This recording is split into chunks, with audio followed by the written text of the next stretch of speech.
আমি হরিদ্বারে একটা মানে গল্প করছিলাম বা দেখিয়েছিলাম যে ওখানে সবাই টাকা ইনকামের জন্য কি কি করছে, আর এখানে আর একটা গঙ্গাসাগরে এসে আরেকটা জিনিস দেখাচ্ছি যে এখানে মানুষ টাকা ইনকামের জন্য কি কি করছে সেটা আপনাদের সচক্ষু প্রমাণ দেখিয়ে দিচ্ছি যে কীভাবে ইনকাম করছে। ঠিক আছে, এখানে দাঁড়িয়ে আছি নদীতে, ওই যে সামনে একজন ভদ্রমহিলাকে দেখতে পাচ্ছেন, উনি বা ওই গেল ওই যে ওখানে যে বালতি নিয়ে ঘুরছে, ওনারা কি করছে, যারা বয়স্ক বৃদ্ধ আছে যারা এখানে তাঁবুতে এসে বসছে, এটা একটা ইনকাম। মানে শুধু কয়েকটা চেয়ার নিয়ে এসে রেখে দাও তাঁবু খাটিয়ে, ওখানে একটা ইনকাম থাকছে।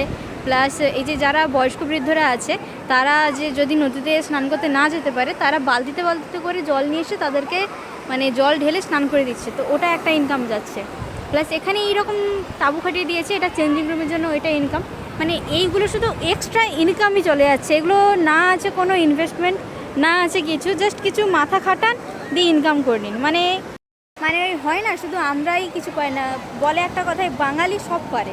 অ্যাকচুয়ালি বাঙালি ইনকামের দিক থেকেও সব কিছু পারে, শুধু আমাদের একটু বুদ্ধি খাটানোর প্রয়োজন। এখানে না আছে কোনো ইনভেস্টমেন্ট, বাড়ি থেকে বালতি নিয়ে আসুন, সামনেই গঙ্গা আছে, গঙ্গার জল তুলুন, ঢেলে দিন, 10 টাকা 20 টাকা নিয়ে নিলেন।